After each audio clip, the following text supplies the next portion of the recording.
du ruban satin sur le spi. On coud donc la fermeture, la deuxième couture. Voilà. On voit bien ici qu'on coud à côté, hein. Ici, voilà.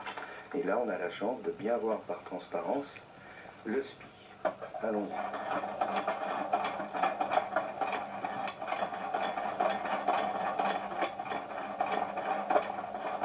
Ok, je peux agrandir le point.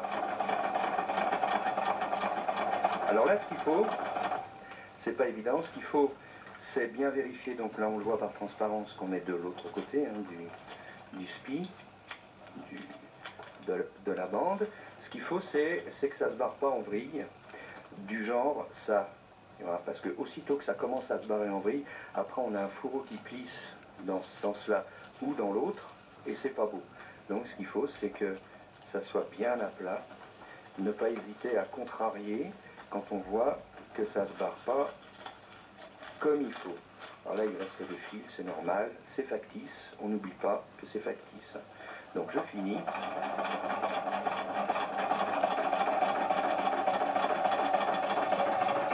Voilà. On dit que on est arrivé au bout, c'est-à-dire au centre du cerf-volant.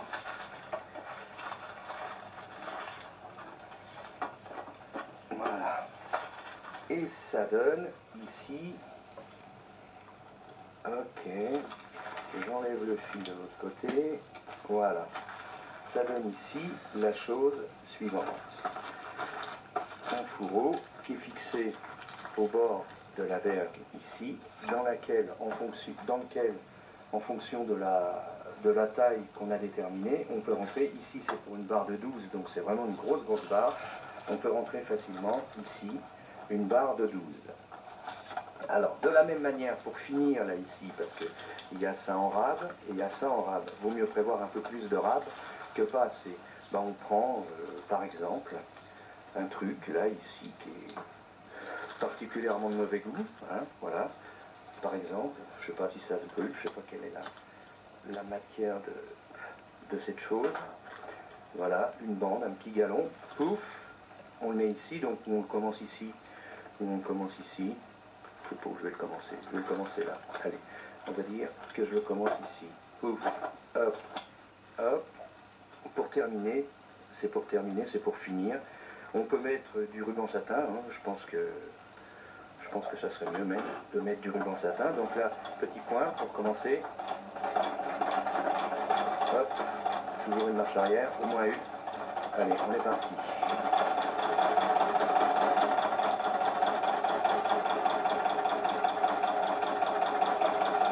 Voilà.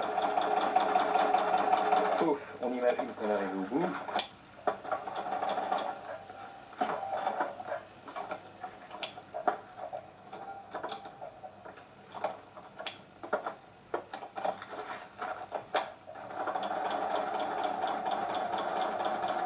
On fait demi-tour. On arrive ici. Pouf, on imagine qu'on a enlevé les fils aussi. Ben, on va le faire, tiens, pouf. Je vais enlever les fils. Pouf, on enlève de l'autre côté. Et je redis pouf. On est mal barré. Si je commence à dire pouf, on n'est pas rendu. Alors, là, par exemple, je me remets sur un petit point. Ok, j'arrive ici, je fais la fermeture. Comme je peux, hein, là c'est du rapide. Hein. Hop, voilà, une petite marche arrière. Une autre, ça ne dérange pas. Voilà. Donc, je suis ici.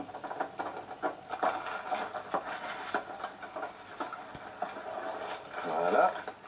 Et ça donne. Alors là, on imagine que le fil est coupé, que c'est brûlé. Ici, au départ, voilà. Je donne un coup. Ça ne brûle pas bien, j'aurais mieux fait de prendre du ruban satin. Voilà, et ça donne la chose suivante. Donc, le fourreau, la première couture, la deuxième couture, le ruban satin, non, dans l'ordre. Dans l'ordre, je me suis un petit peu trompé, c'est je couds le fourreau, première couture, ensuite le ruban satin, une couture, deux coutures, troisième couture, la fermeture du fourreau, quatrième couture, la première fixation de la bande de finition, cinquième couture, la deuxième fixation de la bande de finition. Et là, et ben là, je prends ensuite une paire de ciseaux et je coupe ce qui reste, qui ne servira à rien. Voilà, c'est pas facile parce que là il y a épais. Voilà, et je fais ça en faisant attention derrière de ne pas couper le spi parce que là on est dans la cagade, comme dirait l'autre. Donc là je fais gaffe là, de bien couper un ras. Voilà, et là jusqu'au bout, on imagine qu'on est au bout, et ça donne ici un fourreau en bout, en extrémité de vergue. Alors ici là on coupe, hein, on peut enlever ce qui dépasse, enfin, voilà, pour faire propre, et voilà, ça donne ça avec la barre qui rentre facilement à l'intérieur. Voilà pour le fourreau d'une vergue sur un bord d'attaque d'un cerf-volant, comme par exemple le Jessica 12, adaptable sur d'autres cerfs-volants, pourquoi pas. Voilà.